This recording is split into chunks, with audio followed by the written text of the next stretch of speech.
Hey there, welcome to the Graced Health Podcast, your diet culture-free source for aging strong in your physical, mental, and spiritual health.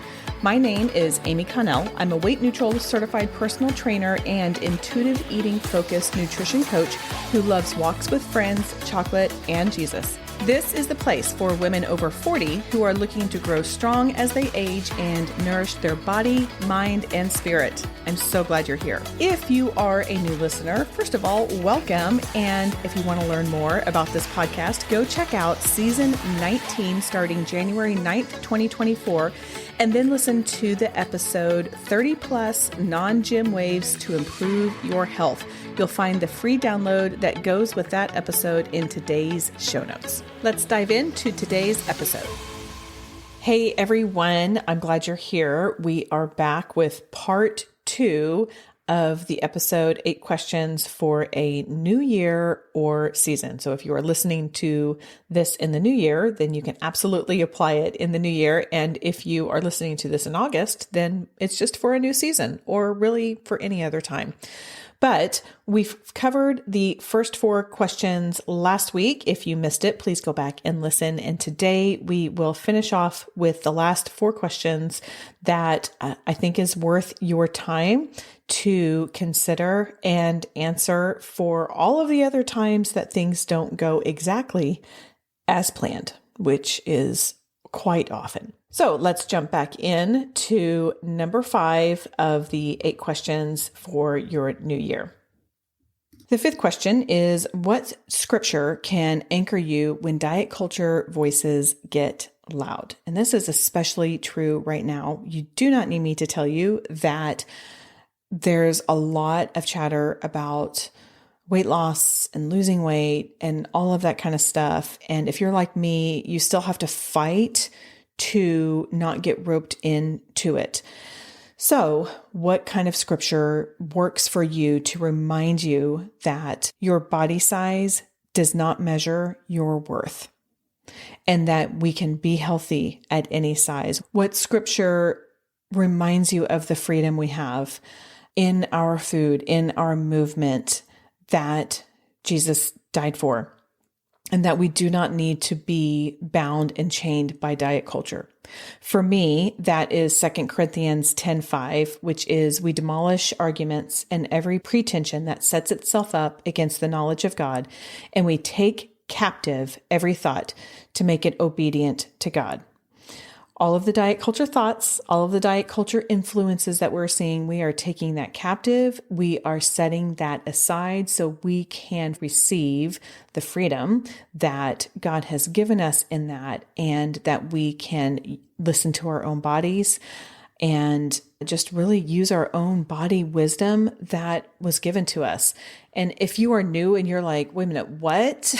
Then I really encourage you to go back and listen to season 21.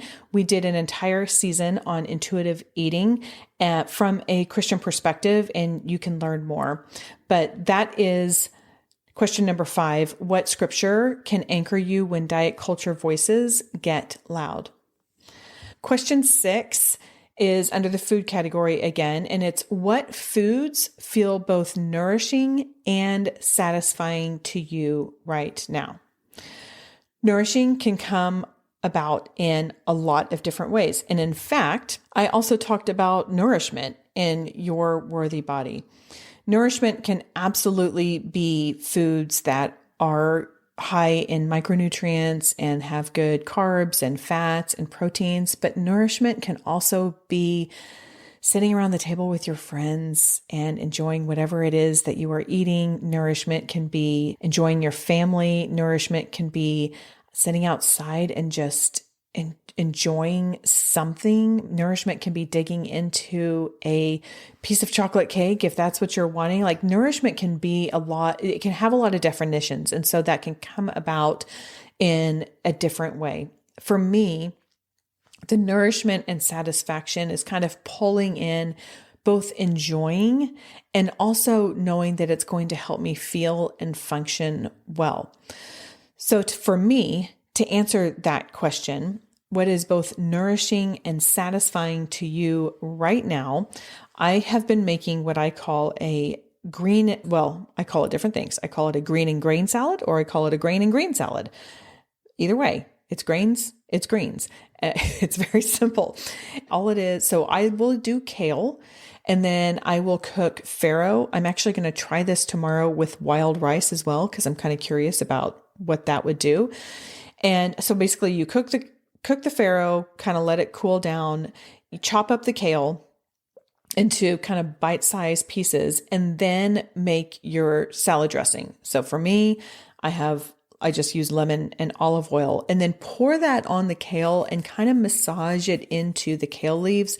This is the secret sauce to this salad, because just pouring dressing over kale, to me, it's just too bitter. But if you will massage that dressing into the leaves, it kind of breaks them down a little bit, and it's just more enjoyable. So get your dressing on your kale, then dump your farro on it. How much? I don't know. I mean, I probably do a cup or so of farro and maybe 4 cups of kale, and that's for 2 or 3 of us. I'm so sorry. I don't even know. Use your best judgment. What do you want? How much do you want? But that's what I do. Then I just put some grated Parmesan cheese on there, and voila, there you go. There's dinner. I will also put a side of protein on there. I'm really enjoying trout right now, so I'm just having a lot of that steelhead trout. Again, it looks like salmon, tastes like salmon, not salmon. So you can definitely use salmon instead of the steelhead trout, but that is one thing that I will do. Or you can put chicken on there, or if you have any kind of leftover protein, if you want to do that. And if you don't eat meat, then this is still a pretty good thing. I would add some like chickpeas or some other plant-based protein just to kind of up that protein if you're making it on your own. But that is what is nourishing and satisfying to me right now. My husband has been digging it as well, so that's been really nice. And then the other thing that is nourishing and satisfying, again, it's January, but all things soup. Like I love soup so much. I love that I can make a big batch of it and I don't have to make it again. I love that it's warm. I love that I get a lot of different nutrients in it. I have recently tried I think it's called chicken and black bean chipotle soup. And that is from the book Sabbath Soup, which Kathy Lipp came on. Kathy Lipp is the author of Sabbath Soup. And that was a really great episode. If you want to go back and listen to it, it's season 22, episode 6. But she talks to us and teaches us how to create gentle rhythms of meal planning and meal prep without it being overwhelming. And she's created this cookbook that goes along with it that gives you like a full week's worth of recipes and meal planning, and like, okay, here's what you need to buy. Here's what you need to do. And it makes it very simple. So that way you can just spend a couple hours on one day and then have meals basically for the rest of the week. So that chicken and black bean chipotle soup is delicious from Sabbath Soup. Highly recommend that. Okay, I've got 2 more questions for you. Number 7, what does white space look like to you, and when can you fit it in? Again, with the newness of January, sometimes we have a tendency to say, I'm going to get my schedule all organized. I'm going to be so productive. I'm going to do all this kind of stuff. And we just schedule all the things. One of my sons finally started using a calendar, and he got really good with this calendar, and he would have this color-coded calendar of everything he was going to do, and each color represented a different category in his life. So it was school or certain organizations he was a part of, or church-based or whatever. I mean, it was like color-coded to the max. Super impressive when you look at it. However, if anything got bumped, if anything went over, if anything took more time, it was in shambles because there was no white space on there. There was no time for him to have the downtime that he needed as well. And so, he's learning, he learned. And what's funny is I would look at that and I would see him just scrambling all the time to do all the things. And I would get so frustrated. And then I would take a step back and realize, oh, he got that from you, Amy. That's exactly how you are. You schedule things so tightly that you do not allow any white space, not only for buffer time, but also for your soul time.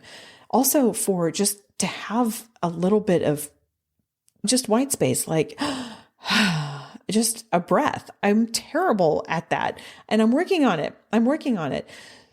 So when you think about white space, what does that look like to you? Again, we're all different. And when can you fit it in? For me, white space looks like this: not always having AirPods in my ears and listening to podcasts or books. I do this all the time. And just letting my thoughts run free. I have the very best ideas when I'm in the shower. Why? Because I'm not listening to anything. I don't have anyone telling me anything. It is hard to hear my mind think when I'm always putting things in it. So taking the ears out. And yes, I know that this means that maybe you won't listen to this podcast, but you know what? If that's what you need, if you need white space and you think, okay, well, I'm not going to listen to Amy for a month, then go for it. I want that for you because I'm not here for me. I'm here for you. And you can always get caught up if you want, but let's evaluate, like, what does white space look like? What do I need? So for me, it's not having something in my ears. And the other thing for me is it's kind of like what I was talking about a second ago. It's not having something scheduled on the calendar back to back all the time. I am so bad. This is I shouldn't say bad. Someone's going to be like, Amy, you don't tell yourself bad. I know. Okay. Here's a growth opportunity. A growth opportunity of mine is if I need to be ready for my client at 7:30, then I will back things up and I will time it so that at 7:29 and 30 seconds, I am putting my iPad in and putting my ears in, because that's how I train, is with that. 30 seconds before it's go time. And if I get stopped, or if I get a call, or if I'm walking by my husband's office when he's working from home and he has a question, then I can answer it rather than just pushing everything up into the last minute. So what would happen if I just decided, okay, everything is going to be set up, not even by like 7:15, by like 7:23, 7:25. So I had 5 minutes of white space. This is a challenge to me. As I'm talking, I'm like, I have got to do this more, rather than like coming in hot to everything I'm doing. So that's the answer. That's my answer. I know it can be very different, but what does white space look like to you, and where can you fit it in? And there's a lot of benefits of white space, but that is your 7th question to consider. Number 8, what physical signs from your body do you tend to ignore, and how can you begin to honor them? I just kind of had a lot going on over the holidays. On January 1st, I went out for a walk. I was by myself. Everybody here was watching like the football games, the playoffs or whatever. And I was like, I'm out of here. It was a nice day. Because I was just kind of in an amped up state, I was a little more stressed, and I was walking, and I was of course listening to a podcast and just everything was just a little more intense.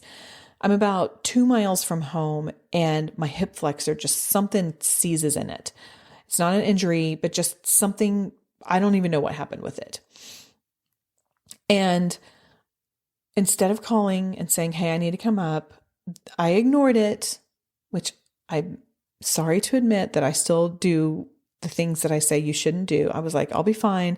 I slowed down. And again, I'm like, I'm walking. This is so much better than some of the other times that I've had. I'm like, I can walk, but also my body is a little bit older and it's different, and it did not want to walk home, but I made it walk home, and I paid for it for 12 days. My hip flexor was hurting for 12 days. It was really painful. I ignored it.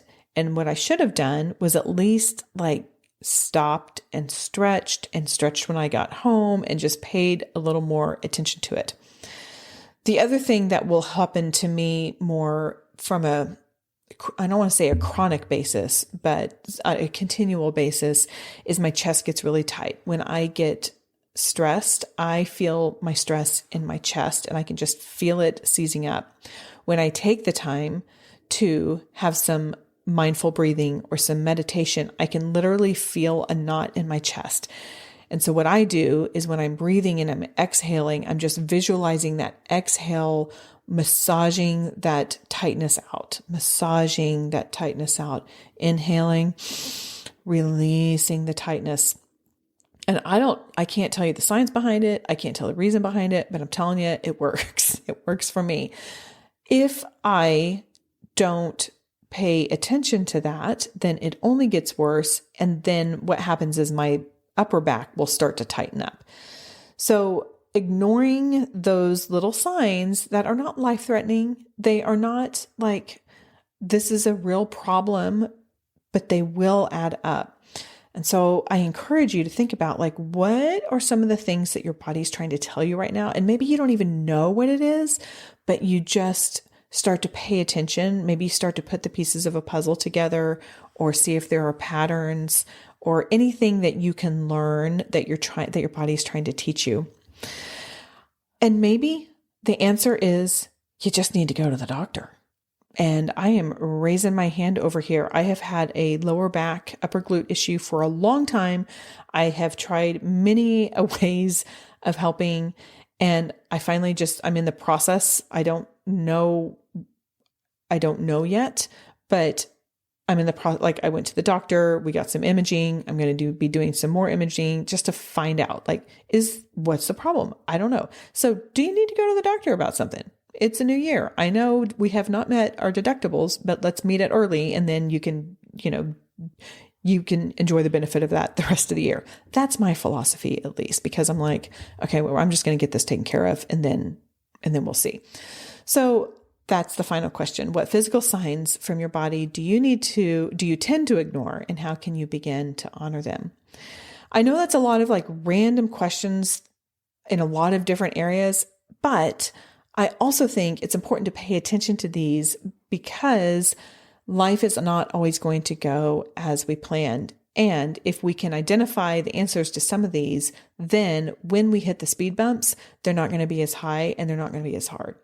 I would love to hear your answers to this. I'm actually going to have a post on Instagram that will prompt these to you, and you can answer them there. I have been not very active on Instagram lately. I'm trying to figure out what my relationship is with Instagram, and I don't know, so I'm just avoiding.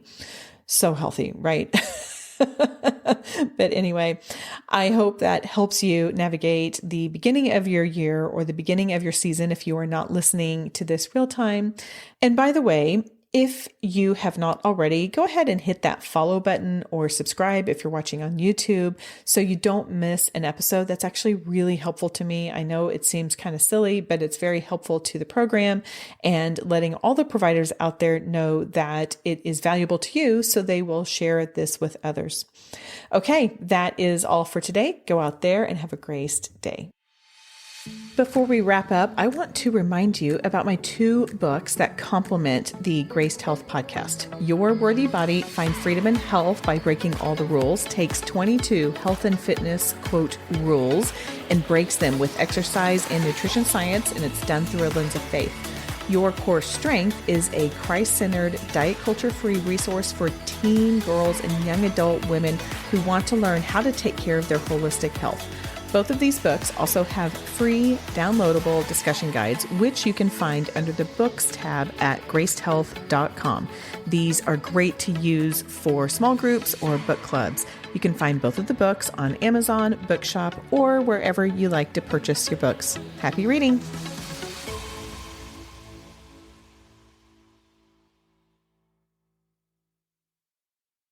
Hey, I'm so glad you've tuned in today. Thank you. A quick note before we go. This podcast has over 400 episodes and is on a journey of growth and evolution, just like all of us. Some episodes before January 2024 may contain references to diet culture or perspectives that don't fully align with our current approach to health and wellness from a weight-neutral, intuitive eating perspective. So, listen with a discerning ear, take what serves you, and leave the rest. Thanks for understanding and for growing with us on this journey.